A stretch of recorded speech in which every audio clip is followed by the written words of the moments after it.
Hello and welcome to etcfo.com. CFOs today understand that the recipe to winning in the market is by creating digital ecosystems. Multiple transformation imperatives are devised towards integrating people, processes, technology, both internally within finance and business teams. Against this backdrop, etcfo.com, in collaboration with Clear, is doing a fireside chat on the theme The CFO's Imperatives for 2023, Accelerating Growth Through Business Innovation. We are joined by two gentlemen, Sandeep Modi, CFO, Hindustan Zinc. Hi, Sandeep. Hi. How are you? Yeah, I'm good. And we are also joined by Rohit Razdan, Chief Business Officer, Clear. Hi, Rohit. Hi, Manav. How are you? Yeah, great. And I hope nothing less than great for you guys as well. So, to begin this conversation, let me start with Sandeep, you in respect of the CFO's imperatives for 2023. How the imperatives are shaping up for 2023, and how can the CFOs accelerate growth through the business innovation? Yeah. So thanks, Manu. I think the imperatives, as we see, I am come from the manufacturing background. So even in the manufacturing background, we have to have a nimbleness of startup. So when we have a nimbleness of startup, we remain always agile and innovative. So if I talk about more about the imperative for me or what I expect from anybody in the finance sector, it's more about the how do we see the automation levels, because the more and more we are going into the lesser of the people in the department or any function. It's all about the automation. How do you, and when we do a lot of automation, it becomes very important. How do you have controls around the automation? I'll give you just an example. Like in case of our company, we have an integrated transport management system which controls the whole material movement from ore, concentrate, finished goods. So if that system gets down, my whole revenue cycle or purchase cycle gets completely shut. So that is the level of automation people companies are having. So for us, the imperative on account of the automation will be how do we build up the controls around these automation to ensure that these are completely foolproof. Always there will be like cyber security. If we talk about around these control, there will be always like hackers kind of people may be there who maybe try to do something which may impact the business. So how do we proactively approach and do our own vulnerability assessment and keep on the round the clock, ensure the testing and kind of thing before putting in the like production server. These kind of things I feel in, especially in the automation level. So while automation is an imperative, but my focus is more on the controls around the automation to ensure that there is no business impact is happening in a untoward manner. Thank you for your very comprehensive answer, Sandeep. You significantly stressed on the need for automation, and of course, without it, it will be very difficult to run the operations in the business. Rohit, I want to ask you here, how can fintech firms like yours can help CFOs aid and accelerate business growth through the innovation? Thank you, Manu, for that question. I think, I feel fundamentally that automation is one of those things where there is transition that has to be thought through, and as Sandeep mentioned a minute back, you have to be thoughtful about the controls and nothing gets derailed. Other than that, right, it's a secular tailwind. It doesn't hurt anybody. It helps everyone in the longer run, right? All you have to manage is the implementation cycle, right? So now I think what firms like us are trying to do are making deep solutions for enterprises, and we are oriented to build for Indian enterprise first and then take it global. And we actually engage very, very deeply with, all large Indian companies or as many large Indian companies as possible. And we are a very customer backward company. We tell them that, hey, here are the CFO offices products that we have. And we are very happy to engage on if there are newer thoughts and so on and so forth, right? So one after other, we want to build automations and tools and platforms that help all of CFO minus ones. And therefore help the CFO, right? CFO is a amalgamation of 10 functions, right? Certain operational, certain strategic, and so on and so forth, right? So we want to build for every single function, tax, procurement, payables, and so on and so forth, right? So we want to bring the best of these products in India, which to be honest, so far, India just doesn't have, right? India has a services-based model much more in place. Products that are built for India that serve India fully are just not there, and we are very happy to be kind of serving a lot of companies like Sandeep Ji's and others in this journey. Okay, so Rohit is saying that CFO is of course an amalgamation of 10 more functions, and I'm sure Sandeep you would agree. And through the products, they of course aid CFOs accelerate the growth. I just want to pick it from here itself, which is the scale of automation. As a CFO, you already stress on the need for automation. But what is the level of automation should the CFO strive for? And product side, as Rohit mentioned, if you can also tell us, how CFOs can effectively use the products for the automation. Yeah. So, like I said, that we are the largely manufacturing, traditional manufacturing setup, but we are focusing on the digital first culture within the organization. We're heavily focusing and investing into them. We encourage all our teams to embrace like the newest startups or the new technology and the processes across all the function like operation, marketing, procurement, which Rohit talks about, quality assurance, and most important finance. Like the new age startups, we also foster the culture of innovation and encouraging a customer-centric approach. The whole point of our digital transformation is to build a foundation to prepare ourselves for the next phase of growth. So I will give a couple of examples the way Hindustan Zinc is doing. Like we have a robust ERP platform on the suite on HANA with all core processes integrated in a single platform. We have a drone-based inventory valuation. So we do a lot of inventory like coal, ore is there. So we have moved away from the traditional where the a civil person will come, he will do the measurement. We have got completely drone based inventory valuation, and every month it happens. We have also got from the support of the ClickSense, we also developed a dashboard called North Star, which also got a couple of awards from the externally, which measure almost thousands APIs across the businesses, and which gives the trend analysis and the predictivity and various forecasting with this that can be given, and the dashboard is available when the just click of the button, and CEO, CFO, whosoever is the authorized, they get. And this dashboard also automatically send the reports at every for means 6 hours or 10 hours, the whatever frequency we fix to give the real time information rather than somebody in the your team preparing the report and sending to the people. So we have reduced a significant number of people through optimize the manpower through that, and this dashboard is helping a lot of for our decision making. Apart from this, we also have an e-commerce platform which has been well supported by the Moglix with the online auction platform where the biddings are done digitally, which is more from the procurement sales side.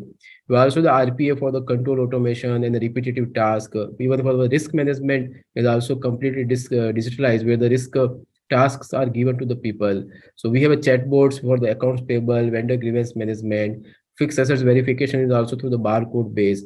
So, and in the latest one with the IPS Infotech, we have also done the whole treasury automation where our whole investment accounting has gone automated.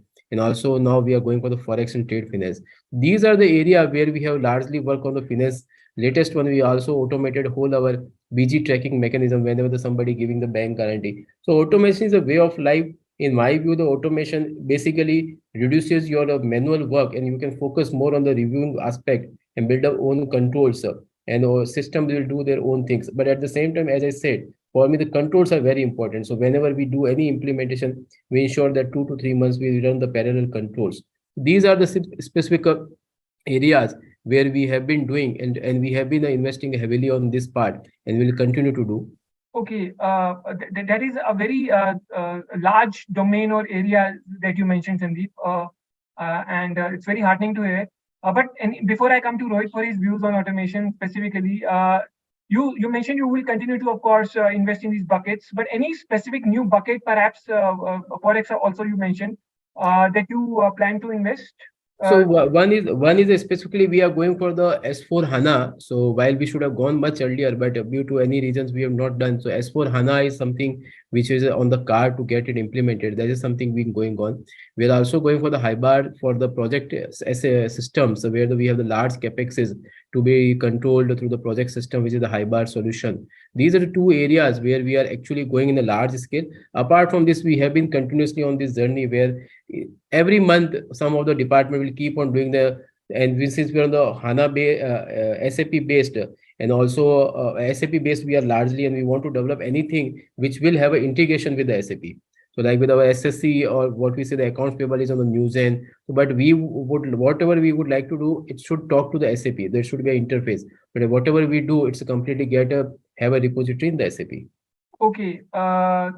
Rohit, day in, day out, you guys speak to CFOs on the automation front. What is your understanding of the reasonable aspiration the finance community should have when it comes to automation? Yeah, so a couple of things to mention, and I'll mention that in general, and then I'll also mention with regards to what we are doing.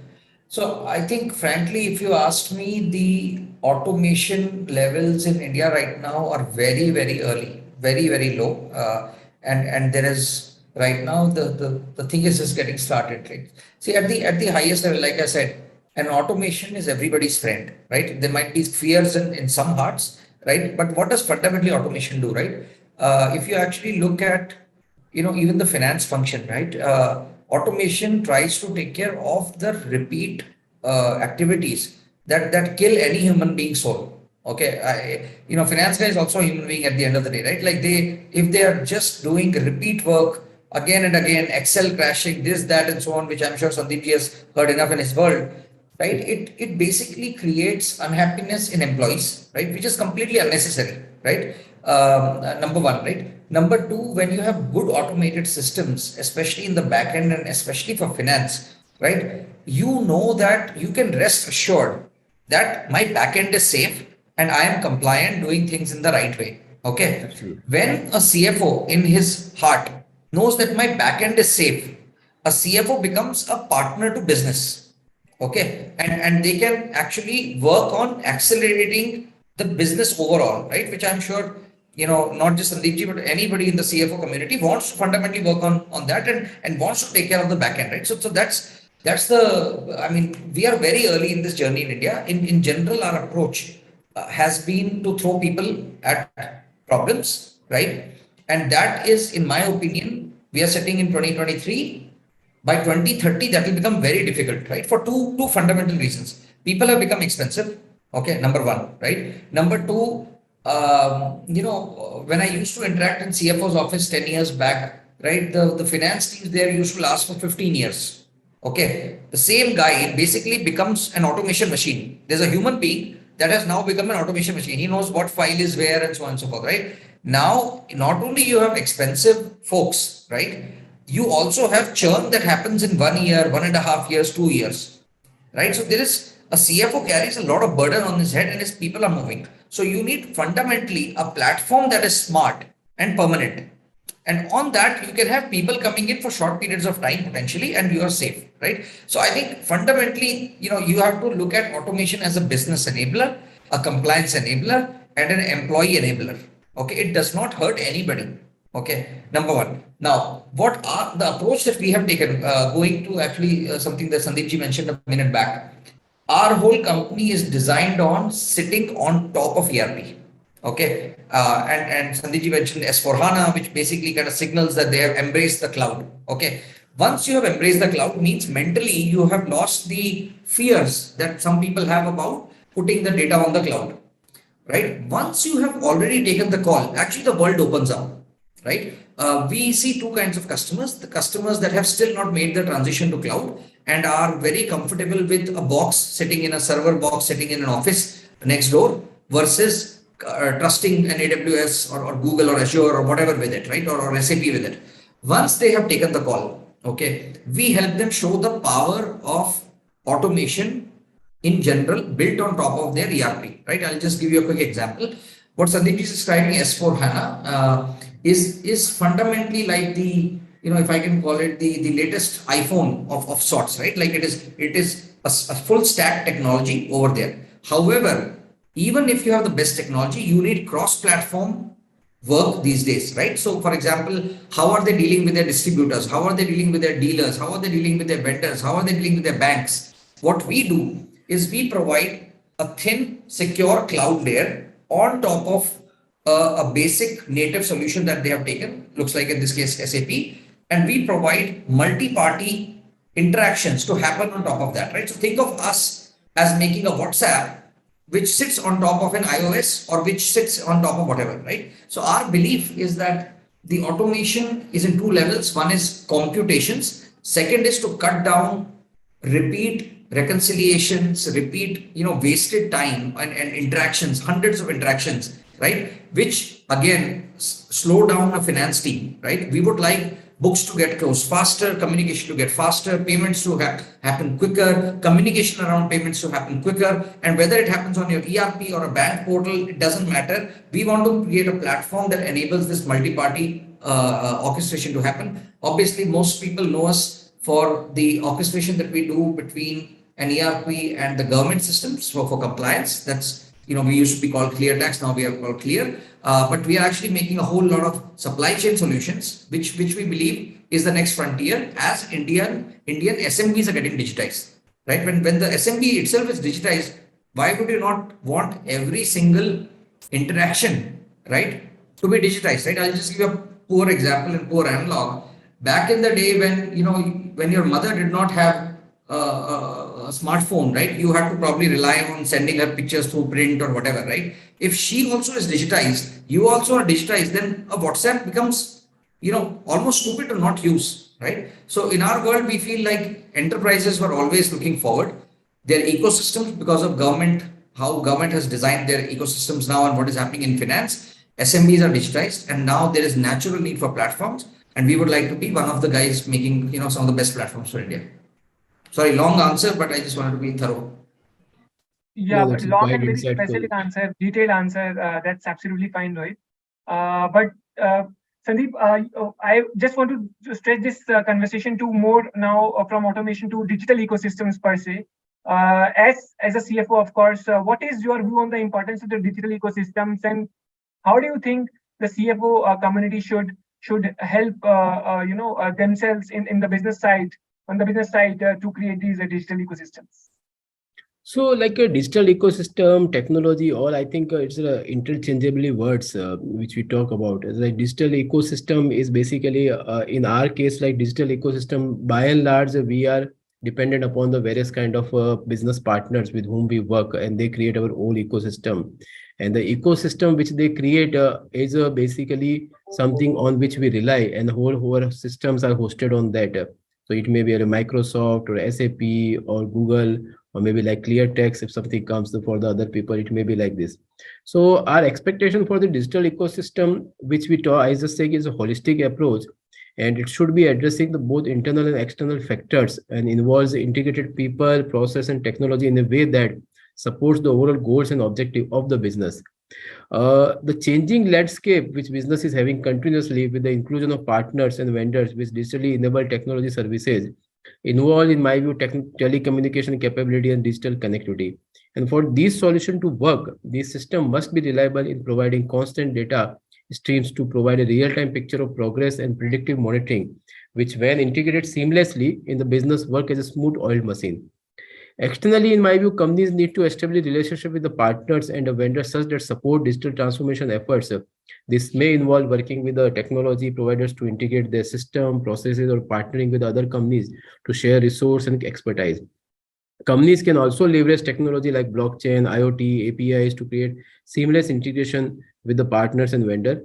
Further to this, for any new business partner, in our case, whenever it's get onboarded, I think they also have the responsibility of managing key area operation. Even a thorough check of cybersecurity on their environment also will be a very good to ensure no impact on business, and that at least we follow in a Hindustan Jig. So these are the view like on the ecosystem and how we expect for the person who work on these ecosystems. Okay, Rohit, do you have any specific view? Of course, I think you have in your previous answers you have already highlighted the importance of digital ecosystems per se, including automation. But do you have any views on what Sandeep specifically said?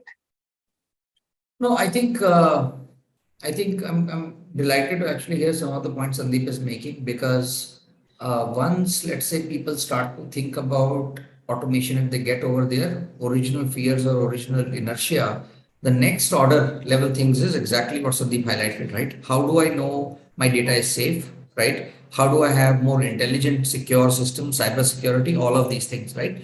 Now, as the and again, right, like just as a context, we serve Indian companies, we serve MNC companies, and so on and so forth, right? So one can see the evolution, right? Different people ask different levels of question. There is some set of customers who we are telling, sir, your data is safe. Don't do, I mean, it's going on cloud, it's going on AWS. AWS is safe. You don't need to doubt AWS. The whole world is running. There's another set of people who say, okay, show me your certifications here, show me and this and that, and so on and so forth, right? So I think fundamentally a cloud platform or a SaaS solution like us, right, has to balance on three broad vectors that we think about, right?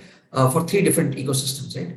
We have to make it easy enough that the users can use it and it is continuously updated, right? As Sandeep said, the ecosystem now changes, like there is not a single year where there is not new changes. Either your bank is changing or the government is changing or your vendor is, everything is changing, right? So now in the changing world, you have to provide user interfaces, right, which are now robust and which the users can actually use and users can absorb very, very quickly, right? So in that sense, we see our role as that of both a product as well as a teacher to the folks over there, right?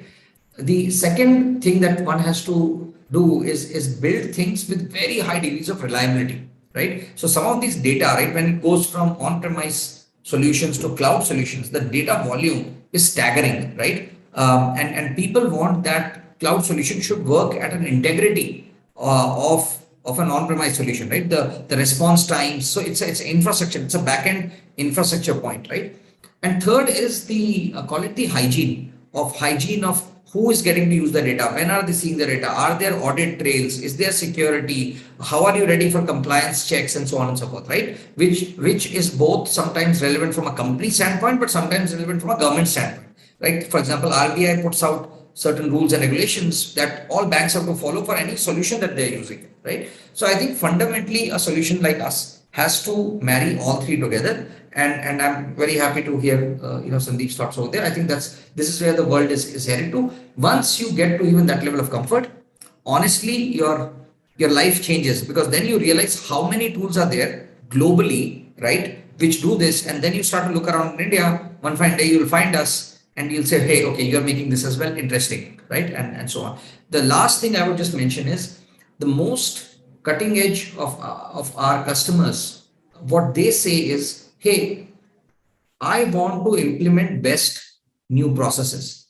Okay, I am happy to change my ecosystem, right?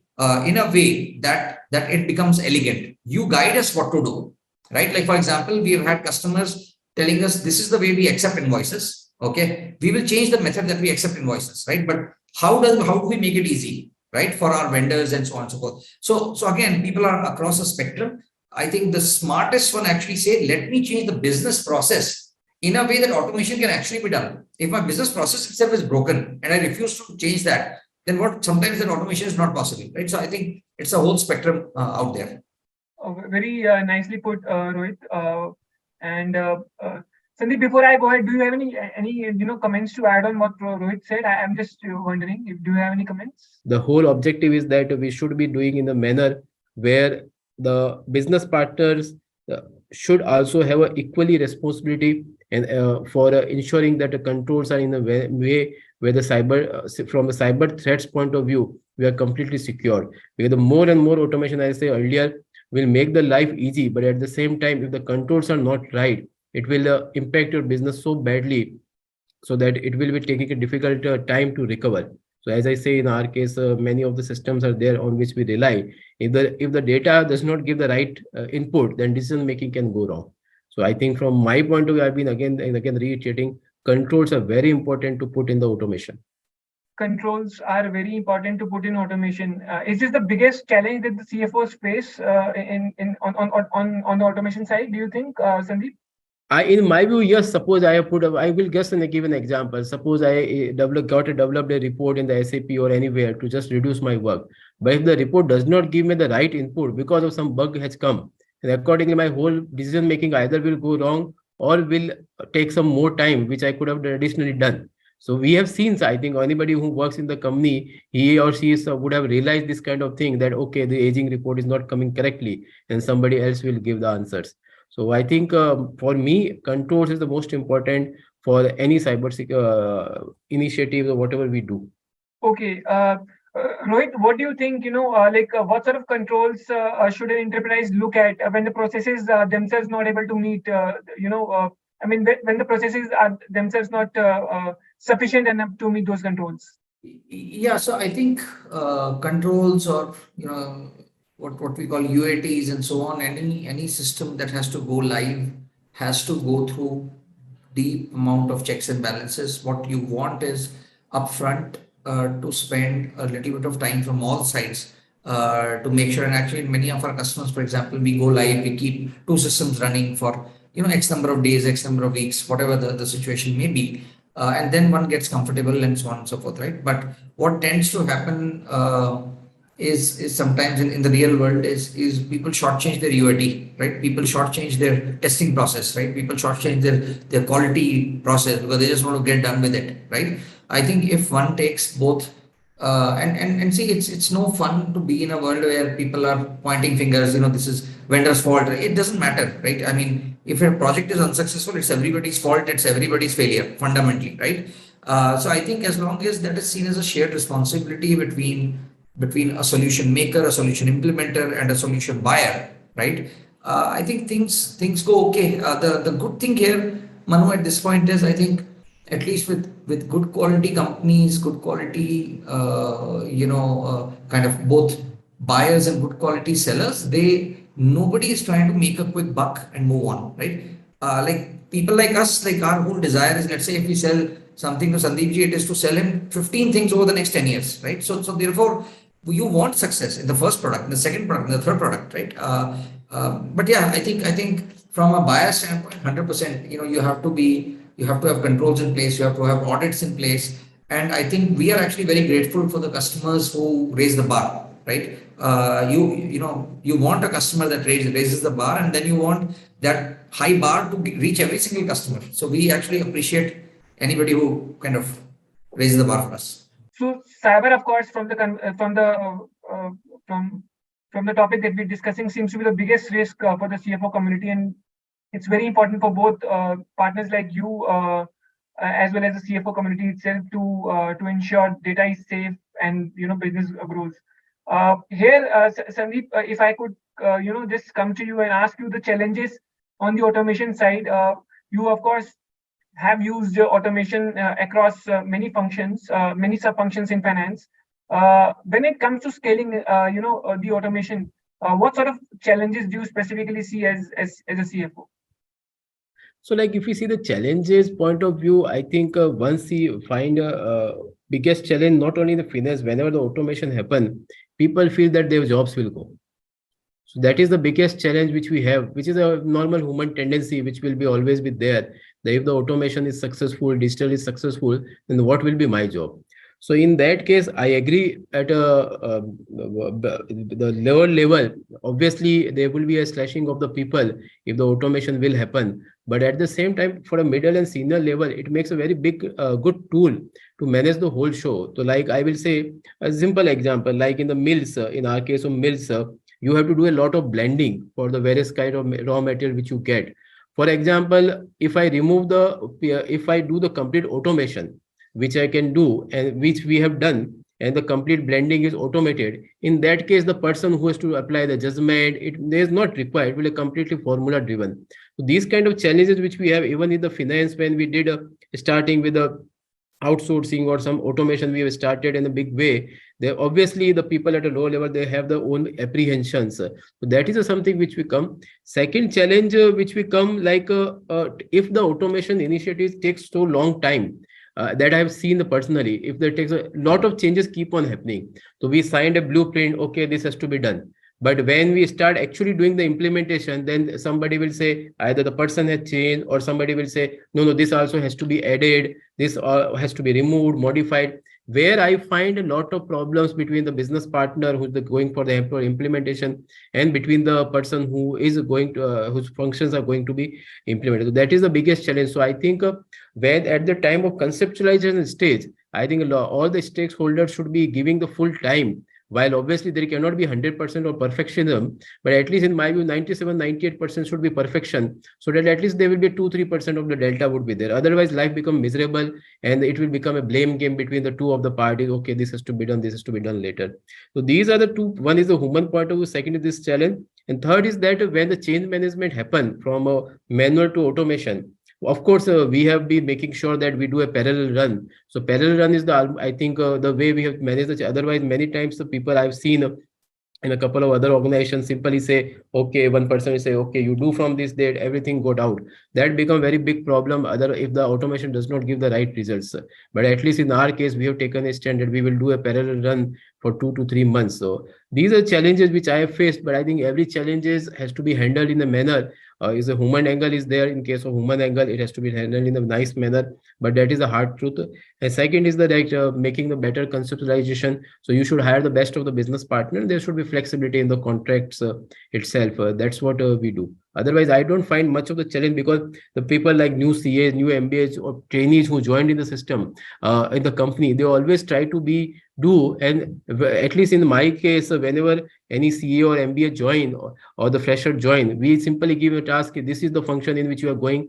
Next 1 month, you don't do anything except you observe what are the things happening in the manual and what do you think can be done automation. So this is the best way we do the automation, because the person come with a completely fresh pair of eyes and he see the process in such a dispassionate manner that he can basically observe and do. And obviously, many things may not be possible to do automate in a just overnight. It will take its own course of time. But at least we set the projects that these are the assignment people have to do. And obviously, then we will keep hiring the people from the outside who will helping us to make the processes the robust and automated way. Okay, Rohit, what would be your view? Threat of jobs, time constraint, and what if automation fails? Is what I think Sandeep is saying. How do you analyze the challenges for the CFOs in scaling up automation? Anybody that is in the space of tech solutioning can deeply identify with every single thing Sandeep has just mentioned, right? I think what tends to happen is, like, I would actually go a step further and say that, kind of what is where it starts is like, how efficient do you want to be as a business, and how much growth do you want to, really target, right? So it should, ideally speaking, start from the CEO or a board level, right? And say, guys, we want to be capital efficient. Is it important for us to be capital efficient? See, if it is important for us to be capital efficient at that point, and to have right systems in place, then automation should not be a CFO's problem, right? In the sense, CFO can be a sponsor, a main sponsor, but unless he has the right kind of support from the CEO, right, he will not get the budget for it. Okay, unless he has got the right kind of support from, let's say, a CTO or a CIO or a CDO, whatever the technology counterpart is, implementation will run into issues. Unless he has got the right kind of support from a business or a revenue head or whatever it is, right? A CFO can push things to an appreciable extent, right? But it requires a lot of support from board or a CEO downwards. Then things can happen, right? When you see that combination and alignment in the boardroom or in the leadership room, things move very, very fast. When you have that friction, I think, I've seen horror stories, and then, as Sandeep said, there's this blame game kind of going all around, right? I think I would say, like, in my mind, that's the biggest place where fundamentally things get broken and people don't align. The second thing I would say on Sandeep's other point about people feeling a little bit scared or whatever, like fear of change or whatever you may call it, right? I think there is a big difference between the 2010s India and 2020s India, right? In the sense that I see the youth, right, that's coming in. I mean, there can be some differences between different regions, different industries, but youth in general is not that afraid. Okay, they want to. I mean, they are natively born on cloud, right? They don't even understand the world of on-prem now. Everything they wanted working on their browser. Okay, so they're natively tuned to technology. They're natively tuned to cloud, and they are so self-secure that they are not worried about a job as much, right? They know they'll find enough jobs. Okay, they're taking breaks between jobs for 6 months and exploring the world and whatnot, right? So I think that fear is now very low, and as the average age of the organization starts to drop below 35, I think you will start to see people just adopting that at some level, right? So I see that as a transitory problem, honestly. And when you have an organization that is young, an organization where the leadership teams are oriented around efficiency and automation, and third point would be an organization that is targeting growth. See, if there's growth happening, and now again, Indian companies are targeting, I mean, everybody's targeting double-digit growth and so on and so forth, right? Which means there is enough work to do, even if you automate like 80% of work, right? It's not like people have implemented new systems, and now you have to lay off 20% of people because all of a sudden everything is so magical. There are other works that emerge, right? So I think some of these things are honestly, I feel like when we're in 2030, these are secular trends. They're moving only one way. The people who do not adopt these, whether at an employee level or a board level or a CEO level or a CFO level, they will be outdated. They will be out of their jobs, or they will find themselves in places of irrelevance. So I think it's a very secular trend for me. Okay, so let us quickly now talk about the vendors, the role of the vendors in the vendors and the partners, of course. And Rohit, I want to ask you specifically here, when the ecosystems are today extending beyond the corporate boundaries, how do you think the vendors and the partners can be on the same page, same digital spine page? Yeah, so I think that is the next logical frontier, right? I think the corporations adopting ERPs, adopting CRMs, adopting certain revenue systems, compliance systems.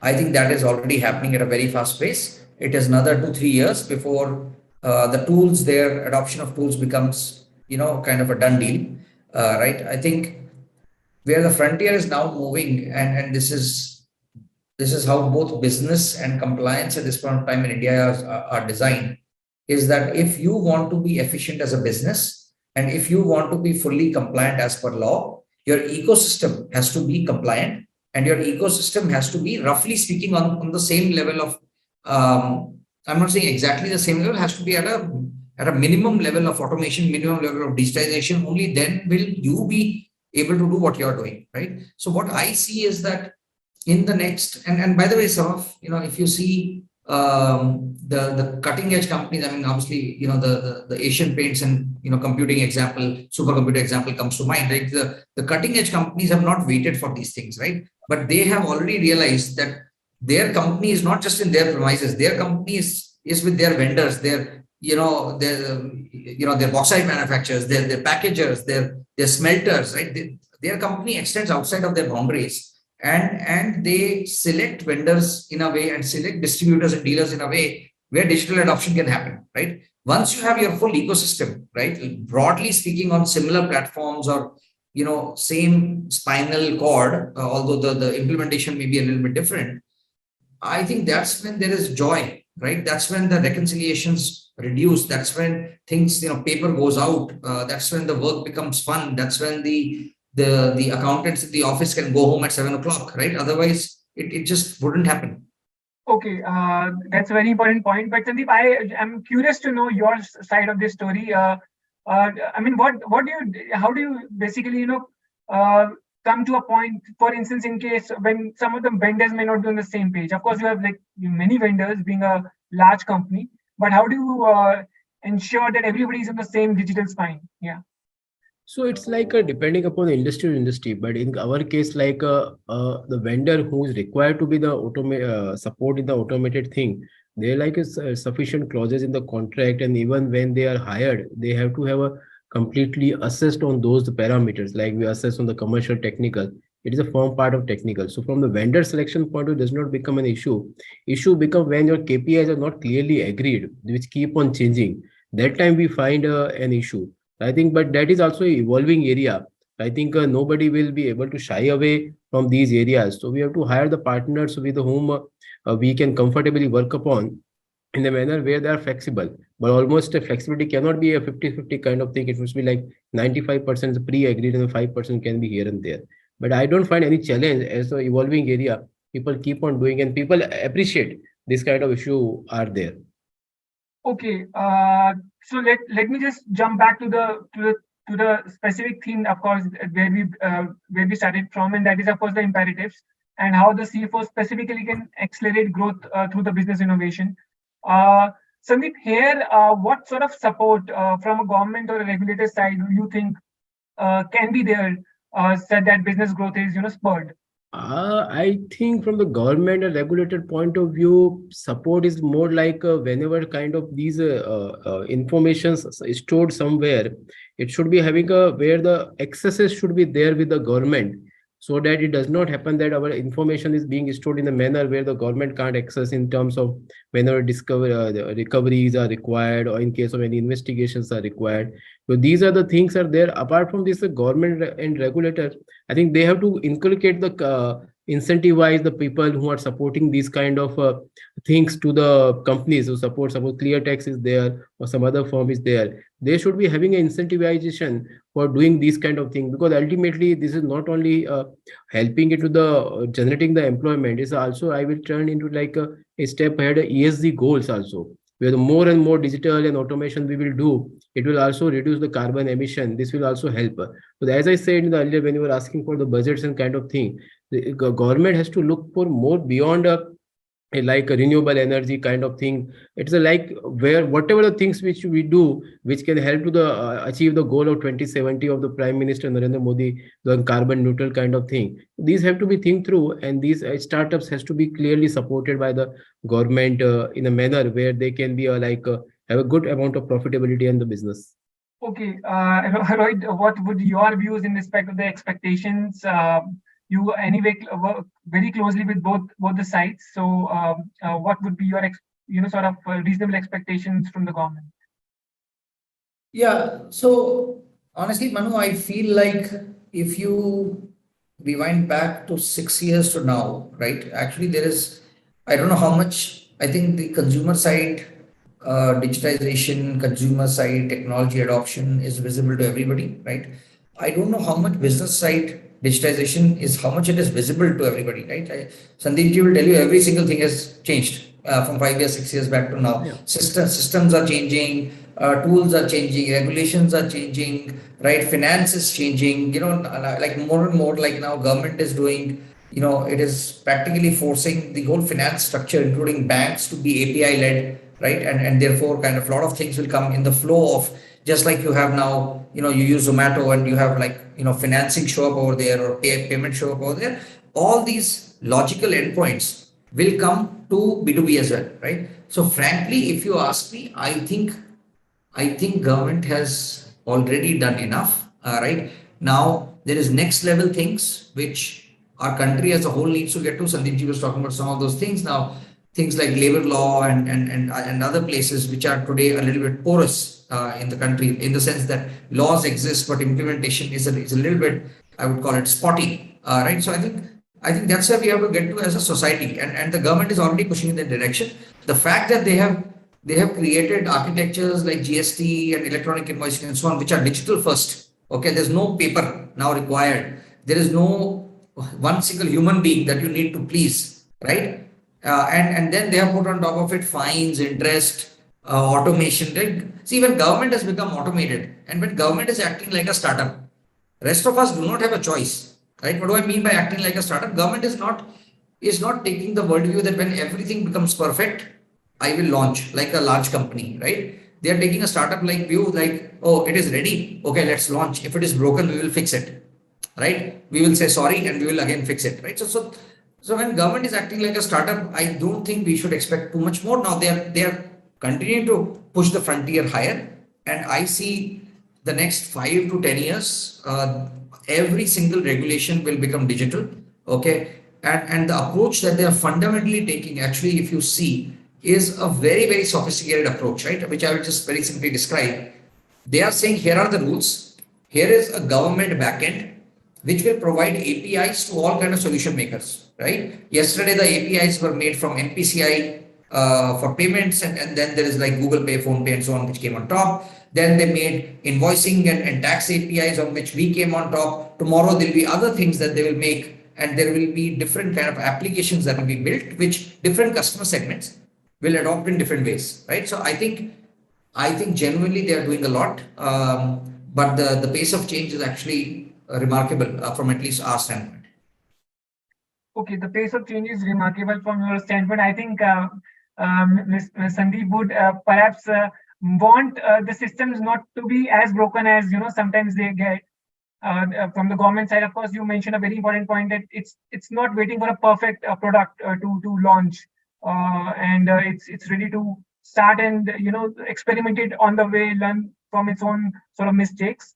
But Sandeep, going forward, if we were to just ask you in this 2023 year, what areas of finance, according to you, will see a significant transformation, and what areas will continue to be the same, and won't see a very significant transformation? So, I feel that key technology shaping the future will be IoT, which will drive the new area of trust in the finance and is a finally coming of age. And with the importance ramification for financial IoT systems are composed of three layers: perception and smart sensor system, wireless communication, and application and operation support. Like in Azure, we are using RFID tags for logistics management. IoT communication solutions are also expanding, creating a wider network devices to communicate across wired and wireless network. Another set which I feel is robotics, where the process automation will work in an immense manner that improve decision making efficiency and work automation capability. And in my view, the RPS core function where the finance will be focusing is to allocate the handling of workflow information and business interaction to robots, which will enable the automating and standardizing the business execution. High repeatability would be there, and clear logic and solid stability are the key criteria to validate RPA tech. Artificial intelligence is another area which will drive the massive value creation, specifically for the banks and other financial institutions. And the blockchain we have seen has taken a long way to, and this has come like we open the LCs on the blockchain, which reduce the time discounting we do on the blockchain technology. So that will also further disrupt the established financial protocol with the technology such as smart contract, zero knowing proof, and distributed data storage and exchange, which will be the key of existing fintech innovations such as digital wallets, digital asset, decentralized finance, and non-fungible tokens. I think these are the areas which will play a prominent role in the finance within the manufacturing and non-manufacturing sectors. Okay, and you are all geared up to latch on all these new technologies, so to Absolutely. say, as a CFO. Whatever the As best suitable to us, Hindustan Zinc will invest into that to leverage the best of the technology. Great. That's really heartening to hear, that digitization and automation push that you will continue to adhere to. Rohit, what is your sense of the areas in finance that will see a significant transformation in 2023? Yeah. So I think so our view is rather at this point from rather narrow. So I will talk much more from a CFO's office standpoint. I think some of the broader things around IoT, asset tagging, blockchain, so on and so forth, that Sandeep mentioned. I think they might be very a force in like 5 to 7 years. But if you look in 2023 to 2024 time period, right, we have actually much humbler places where we think there is a massive change coming, and I think that is in what is called FinOps, right? So finance operations, right? Which basically is like things like accounts payable, accounts receivable, just overall payments and reconciliations, right? These are not very, I would say, cutting edge kind of things, and frankly, in India we are behind these things. I think that's where we have to, where I think digitization will happen very fast, and very simply because the government has forced the smaller companies to digitize, right? So right now I'll give you a small example, which sounds even stupid when you think about it, right? Like these days, a large number of, let's say, Sandeepji's vendors would be generating electronic invoices, okay, and a meaningful number of them might be printing out an electronically generated invoice and then putting it over email. That would come to an AP clerk or a AP associate. That guy will be punching in, reading it on the screen and punching it in their SAP, right? So I think that accounts payables and accounts receivables, and then on the other sides, kind of reconciliations and payments around them, right? I think that is in a matter of 3 to 5 years, it will be fully digitized, and that will unblock a large portion of a CFO's office, which is doing manual, boring, repeat, and frankly error-prone work. Right? Once you have automation, actually that becomes error-free as well. So these are the things that I would say. Okay, so Rohit, I think that's where we should end. We had a very absorbing, engaging, and insightful conversation and a fireside chat, so to say. I would really like to extend thanks to both you, Rohit, and Sandeep. Thank you so much for your time. I hope you enjoyed the conversation both, and we certainly did. And thank you to our viewers as well. Please stay tuned to etcfo.com and look forward to welcoming you with these insightful, absorbing, and engaging fireside chats. Thank you so much.